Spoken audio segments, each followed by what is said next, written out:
السلام عليكم ورحمة الله وبركاته. تعالوا بقى النهاردة نعمل القلقاس بالسلق بس من الآخر كده، وهاقول لكم كل التفاصيل بتاعته اللي تخلّيه معاكم جميل جدًا. هاقول لكم كمان في الفيديو إزاي تنقّوا القلقاس، وكمان هاقول لكم إزاي تخزّنوه. في آخر الفيديو هتلاقوا إزاي تخزّنوه، كل تفاصيل القلقاس بكل تفاصيله هتلاقوه النهارده معايا في الفيديو. ما تنسوش لو أول مرة تشوفوني تفعلوا زر الاشتراك، الزر الأحمر تحت الفيديو، ولايك للفيديو لو عجبكم. وما تنسوش تفعلوا زر الجرس علشان يوصل لكم جميع وصفاتي. ويلا بينا نشوف هنعمل ايه مع بعض. عندنا هنا السلق، هنبتدي نقطع الورق بس بتاعه، والعيدان هنتخلص منها بالشكل ده كده. بطبق الاتنين مع بعض وببتدي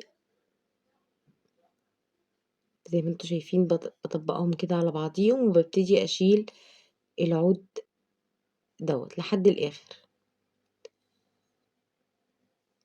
هاوريكم كمان واحدة.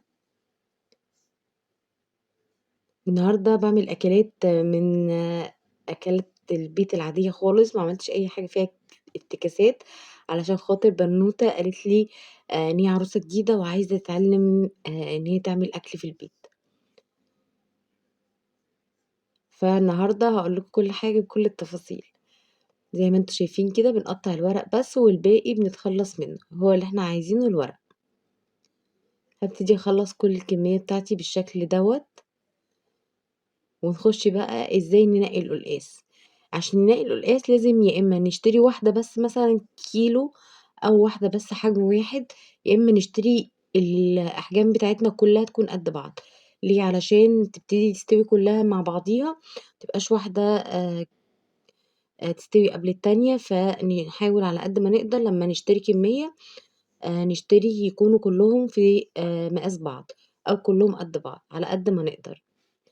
يا إما لو هتعملي مش هتخزّنيه يعني وهتعمليه على طول، يبقى تشتري واحدة تكون كلّها حجم واحد.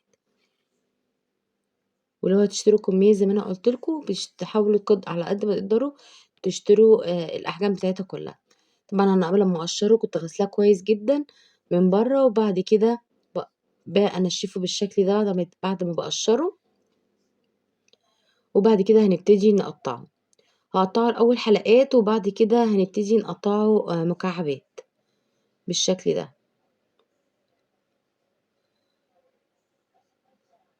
أنا باحب دايمًا الحجم الصغير دوّة، مش بس عشان التقطيع لأ، وبس بيبقى ليه طعم تاني مختلف عن الكبير أوي أو الحجم الكبير.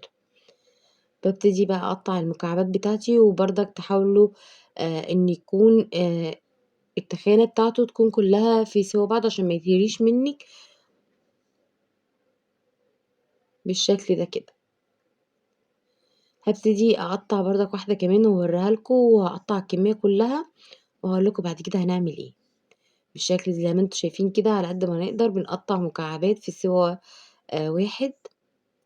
بعد كده باحط عليه ملح، حوالي معلقتين ملح، وبعد كده باعمله بالشكل ده كده،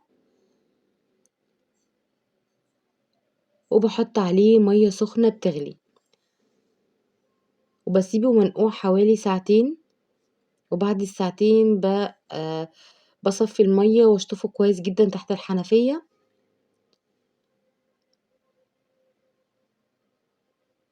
علشان ينزل كل المَيّة بتاعته، وتنزل كل الريم المزلقة اللي بتبقى فيه دي.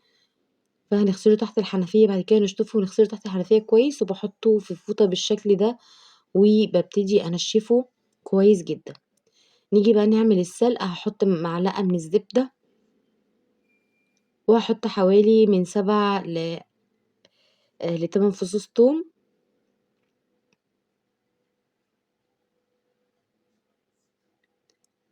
طبعًا أنتِ لو عاملة بس حزمتين من القلقاس تقدري تحطي حوالي 5 فصوص ل7 فصوص توم، لكن أنا هنا مستخدمة كمية كبيرة عشان أنا هاوريكم إزاي نخزّنه. بعد كده هاحط بردك جزء من الشبت والكزبرة، باحطه مع السلق بالشكل ده، والجزء التاني باقطّعه قطع صغيرة وهاقول لكم هنعمل إيه فيه.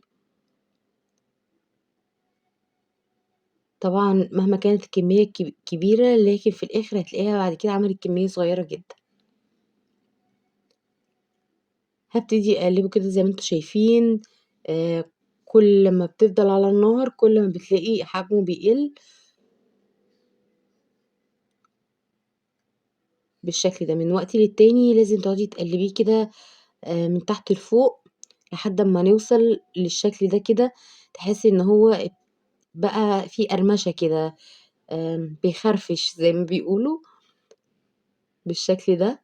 هابتدي أقفل عليه النار وممكن تحطّيه في الخلاط، تفرميه في الخلاط أو تعمليه بالهاند بلندر بالشكل ده. عايزينه يبقى ناعم جدًا وكريمي كده.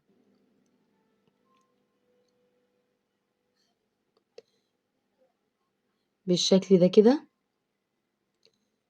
شايفين هو ده القوام اللي إحنا عايزينه، ممكن تضربيه في الخلاط بكل سهولة. طبعًا أنا حطيت اللحمة وحطيت عليها مَيّة وحبهان وورق لورا، وبعد كده هانزل البصل، وفي أثناء ما هو على النار لازم نشيل أي ريم للحمة موجودة على الوش بالشكل ده، نتخلّص منها. وبعد أمّا تلاقي اللحمة قرّبت تخش إن هي تستوي يعني، نبتدي نشيل ورق اللورا والحبهان. لمّا تحطّي ورق اللورا والحبهان حطّيه بالعدد علشان لمّا تيجي تشيليه، تشيليه بالعدد. بعد كده هانزل بالجزء بتاع الكزبرة والشبت وكوباية من الصلصة أو من الطماطم المعصورة. وبعد كده هاحط القلقاس بتاعنا واسيبه بقى لحد أمّا يقرّب يستوي وهاغطّيه بالمَيّة بالشكل ده كده، وهاسيبه لحد أمّا يقرّب يستوي. هاحط عليه كمان معلقة من الفلفل الأسود وهابتدي أغطّيه.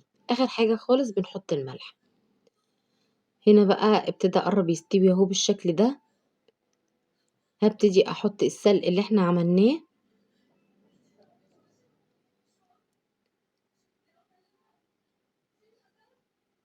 هنحط الكمية بتاعتنا وهاقلّبه بالشكل ده، وبعد كده هنحط الملح ونسيبه يغلي كده غلوتين وبنطفي عليه. هاحط الملح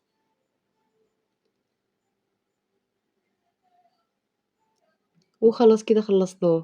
هنا بقى طبعًا زي ما أنا قُلت لكم لازم ننشّفه كويس جدًا، وبعد ما بانشّفه باكيّسه في باكيّسه في أكياس تلاجة، لازم نتأكد إن هو نشف خالص ما فيهوش أي مَيّة.